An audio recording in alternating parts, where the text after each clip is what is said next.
Hello friends, Munmun কিচেনে তোমাদের সবাইকে স্বাগত। দেখো আজকে আমি একটা সুজি দিয়ে দুর্দান্ত স্বাদের টিফিন রেসিপি তোমাদের সঙ্গে শেয়ার করছি। দেখো এটা কিন্তু খুব সুন্দর খেতে এবং খুব চটজলদি তোমরা এটা টিফিন রেসিপিটা তৈরি করতে পারবে এবং বাচ্চাদের টিফিন বক্সেও দিতে পারবে। তো তার জন্যে দেখো প্রথমে আমি 1 বাটি নিয়ে নিলাম সুজি, তারপরে আমি নিয়ে নেব 1 বাটি পরিমাণ টক দই।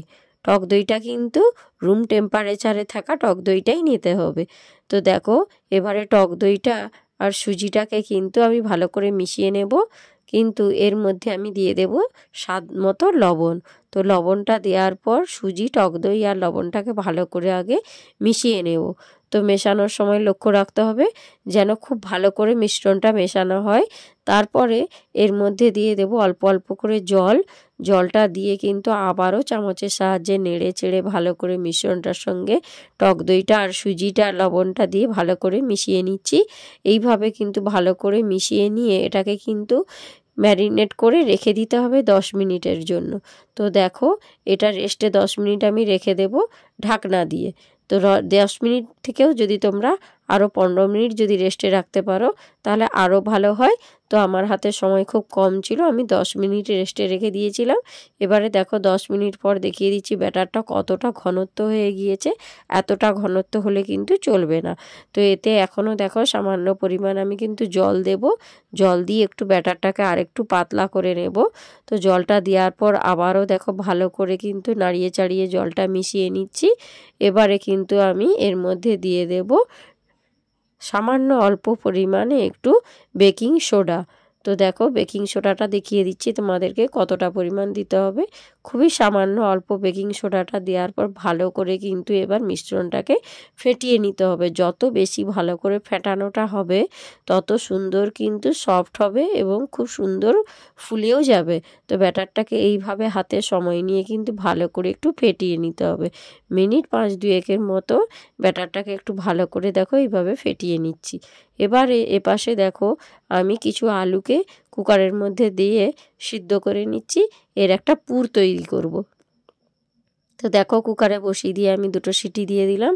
তো এবারে দেখো পুরটা করার জন্য কাঁচা লঙ্কা, গাজর কুচো, পেঁয়াজ কুচো, ক্যাপসিকাম কুচো আর কিছু বিনস কুচো নিয়েছি।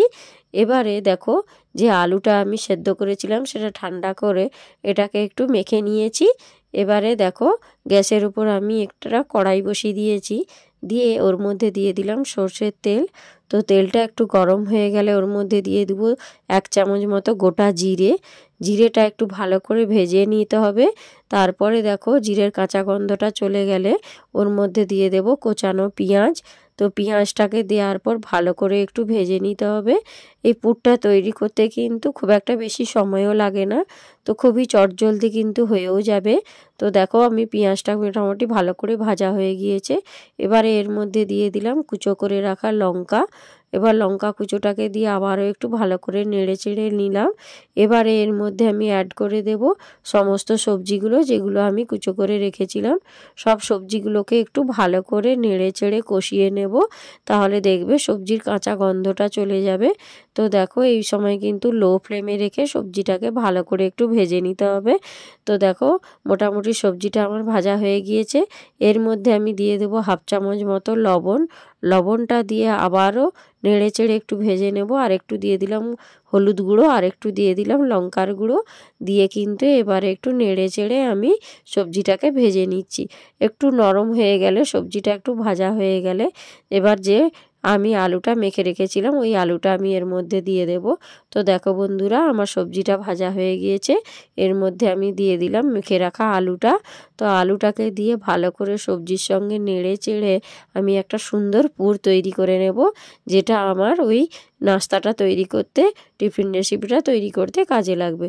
তো দেখো বন্ধুরা এই সময় কিন্তু গ্যাসের ফ্লেমটা লো ফ্লেমে রেখে ভালো করে দেখো আমি আলুর সঙ্গে ওই সমস্ত সবজিটা দিয়ে একটু ফ্রাই করে নিচ্ছি ভালো করে। দেখো মশলাটা আমার একদম রেডি হয়ে এসেছে। পুরটা একদম রেডি হয়ে গেলে আমি এর মধ্যে দিয়ে দেব কিছু ধনেপাতা টেস্ট হওয়ার জন্য। তো দেখো বন্ধুরা, পুরটা আমার একদম রেডি। এর মধ্যে দিয়ে দিলাম কিছু কোচানো ধনেপাতা। ধনেপাতাটাকে দিয়ে ভালো করে আবারও নেড়ে চেড়ে পুরটা কিন্তু আমি এবার ঠান্ডা করতে রেখে দেব। তো দেখো বন্ধুরা, এই সময় কিন্তু গ্যাসের ফ্লেমটা লো ফ্লেমে রেখে ভালো করে কিন্তু একটু মশলাটাকে ভেজে নিতে হবে। তো দেখো এবারে আমার ভাজাটা কমপ্লিট হয়ে গিয়েছে। এবার একটা প্লেটের মধ্যে আমি নামিয়ে নিচ্ছি, দিয়ে এটাকে দেখো একটু ঠান্ডা করে নিচ্ছি। ঠান্ডা হয়ে গেলে তারপরে আমি এই পুরটাকে একটু গোল গোল করে শেপ দিয়ে দেব। হাতের ওপরে দেখো আমি তেল বুলিয়ে নিলাম, নিয়ে দেখো এইভাবে কিন্তু একটু গোল গোল করে আমি পুরটা বানিয়ে নেব।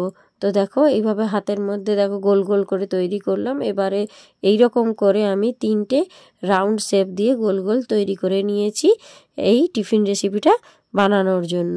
তো দেখো এবারে 3টা আমি বাটি নিয়ে নিয়েছি, স্টিলের বাটি। তার মধ্যে রিফাইন তেল বুলিয়ে দিচ্ছি। 3টে বাটিতেই কিন্তু খুব ভালো করে তেলটা চারিদিকে বুলিয়ে নিচ্ছি। তো সঙ্গে থাকো আমার, দেখতে থাকো আমি কিভাবে এই টিফিন রেসিপিটা তৈরি করি। তোমাদের খুব ভালো লাগবে এবং তোমরা খুব তাড়াতাড়ি এই রেসিপিটা তৈরিও করে নিতে পারবে। তো দেখো তেলটা আমার বোলানো হয়ে গিয়েছে। এবারে আমি যে ব্যাটারটা আমি রেস্টে রেখেছিলাম তার মধ্যে একটা চাটুয়ে করে আমি সামান্য অল্প পরিমাণ ব্যাটারটা দিয়ে দিচ্ছি। সবগুলোর মধ্যেই দেখো এক ডাবু করে আমি ব্যাটারটা দিয়ে দিচ্ছি। তো দেখো সঙ্গে থাকো কিভাবে আমি এটা তৈরি করি। তোমরা সম্পূর্ণ রেসিপিটা দেখো, কোথাও স্কিপ করবে না, তাহলে তোমরা বুঝতে পারবে না যে আমি কিভাবে করছি। তো দেখো এবারে এর মধ্যে আমি যে আলুটা আমি গোল করে রেখেছিলাম, আলুটা ওর মধ্যে দিয়ে দিচ্ছি। প্রত্যেকটা 3টারই মধ্যে দেখো 3টা যে আলুর পুর তৈরি করে রেখেছিলাম দিয়ে দিলাম। এবার এর উপরে আমি আবারও এক চাটু করে ব্যাটারটা আমি দিয়ে দিচ্ছি, সুজির যে ব্যাটারটা রেখেছিলাম। এইভাবে 3টেরই ওপরে দেখো আমি আরও এক চাটু করে ব্যাটার দিয়ে দিচ্ছি। তো দেখো বন্ধুরা, এটা খুবই সুন্দর কিন্তু একটা রেসিপি, তোমরা একবার হলেও বাড়িতে ট্রাই করে দেখো। তো এবারে দেখো একটা হাঁড়ির মধ্যে আমি জল নিয়ে নিয়েছি, তার উপরে একটা ঝাঁঝরি বসিয়ে দিলাম। এবার জলটা গরম হয়ে গেলে ওই ঝাঁঝরির ওপরে দেখো আমি বাটিগুলো বসিয়ে দিচ্ছি। 3টে বাটি একই সরলরেখায় আমি পরপর বসিয়ে খানিকটা 10 মিনিট মতো স্টিম করে নেব।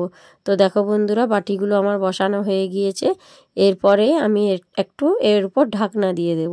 ঢাকনা দিয়ে আমি 10 মিনিট মতো এটা স্টিম করে নেব। তো 10 মিনিট পর দেখো বন্ধুরা, তোমাদেরকে দেখিয়ে দিচ্ছি কতটা ফুলে গিয়েছে বাটিটা, আর কতটা নিচে ব্যাটারটা ছিল এটা ফুলে কতটা বেড়ে গিয়েছে। এবারে দেখো একটা প্লেটের মধ্যে আমি বাটি থেকে বার করে নিয়েছি। দেখতে পাচ্ছ বন্ধুরা কত সুন্দর দেখতে হয়েছে। এবারে আমি তোমাদেরকে ছুরি দিয়ে কেটে দেখিয়ে দেবো ভেতরটা কতটা সুন্দর হয়েছে, এটা কতটা সফট হয়েছে এবং নরমও হয়েছে। খুব চটজলদি কিন্তু তোমরা বিকালের নাস্তাতে হিসাবেও দিতে পারো, বাচ্চাদের টিফিন হিসাবেও তোমরা দিতে পারো। দেখতে পাচ্ছ কতটা সফট হয়েছে, কত সুন্দর দেখতে হয়েছে। এবারে আমি গরম গরম সার্ভ করে দিচ্ছি। তো কার কার আমার রেসিপিটা ভালো লাগলো একটু লাইক কমেন্ট করে দিও।